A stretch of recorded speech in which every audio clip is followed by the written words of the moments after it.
Nosotros entramos ahora en tiempo de debate, queremos charlar con nuestros invitados. En primer lugar, queremos abordar este tema desde el prisma de la seguridad y para ello nos vamos a ir a Madrid. Allí nos espera Amin Lejarza, analista del mundo islámico y especialista en terrorismo internacional. Amin, muchísimas gracias por estar con nosotros en el Zoom. Lo primero que quería abordar, y es un poco en lo que he insistido al principio del programa, en los fallos que está existiendo quizá en el sistema de un plan de seguridad europeo o quizá a nivel mundial que sea a multinivel, ¿no? Hola, muy buenas tardes, Javier. Sí, está existiendo una sistemática virtud, como digo yo, en fallos de seguridad a nivel mundial, pero debemos de partir de la premisa que la seguridad al 100% no existe.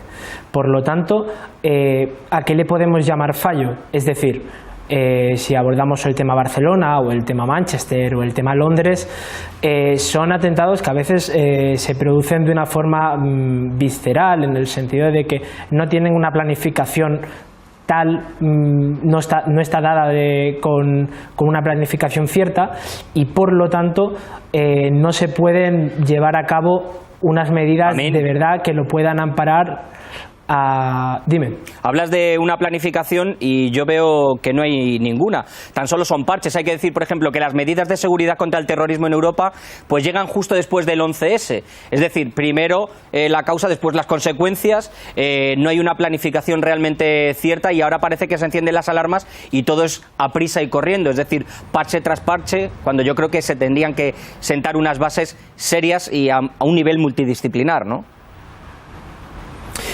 Sí, lógicamente hay que partir desde muchos ámbitos, es decir, yo creo que hasta la seguridad hay que invertir más en materias de seguridad y en materias de cooperación entre cuerpos, que es un debate que a día de hoy tenemos aquí en España, pero también hay que partir más en medidas de integrar a la sociedad musulmana que llega a Occidente a veces. Igual esas medidas son necesarias para que no se produzcan caldos de cultivo de radicalización y de mayor número de seguidores de estos grupos criminales.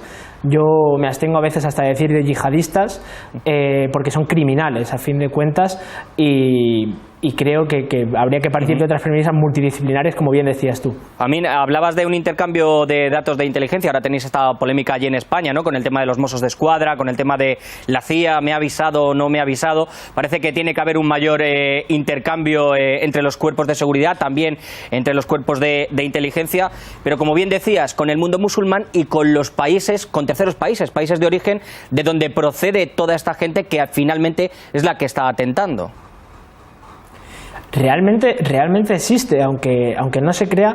Este es el 1%, bueno, digamos el 1% de margen de error que nos queda bajo todas las políticas de seguridad que existen. Quiero decir, la relación, por ejemplo, entre Marruecos y España y Francia y Bélgica, cito estos 4 países porque es una de las mayores cadenas de acumulación de yihadistas, es impresionante y ayuda y dota a los cuerpos de seguridad de una prevención increíble, pero no siempre la suficiente. ¿Que se necesita dotar de más recursos? Totalmente de acuerdo, porque en España, por ejemplo, es uno de los países con los que menos recursos, digamos, que se cuentan y con la que la labor de efectividad es mayor.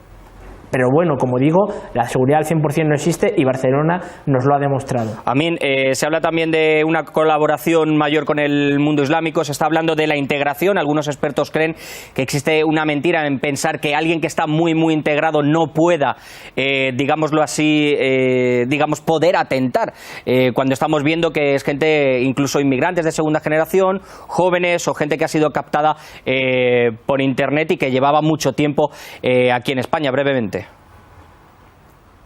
Vale, simple y llanamente sí, es un poco difícil, pero hay que verlo desde 2 puntos de vista. ¿Qué de integrado estás si realmente estás siendo radicalizado? Es decir, ¿es verdad esa integración o es un simple teatro que realizan estos locos, porque no tienen estos asesinos yihadistas? Entonces, si estás realmente integrado es muy difícil que acabes atentando Y si de verdad no estás radicalizado y haces este papel, ahí es donde tenemos que empezar a unar más fuerzas en buscar medidas que puedan alertarnos de esta situación. Bueno. La cooperación con el mundo musulmán es grande y en todos los centros musulmanes, en todas las mezquitas, siempre hay, digamos, que personas que avisan de conductas radicales o de posibles radicalizaciones en dichas mezquitas. Muchísimas gracias. Veremos si es verdad o no el tema de la integración, en el que, bueno, yo quizá no estoy muy de acuerdo en que esto pueda ser así, porque quizá sí que pueda calar un mensaje, al fin y al cabo depende del Islam que esté profesando esa persona o no. Hablando en este caso de terrorismo yihadista, veremos qué es lo que sucede, y vamos a escuchar ahora la voz también de un imán que tiene mucho que decirnos de todo esto. Muchísimas gracias por estar con nosotros en el Zoom, como siempre, un placer.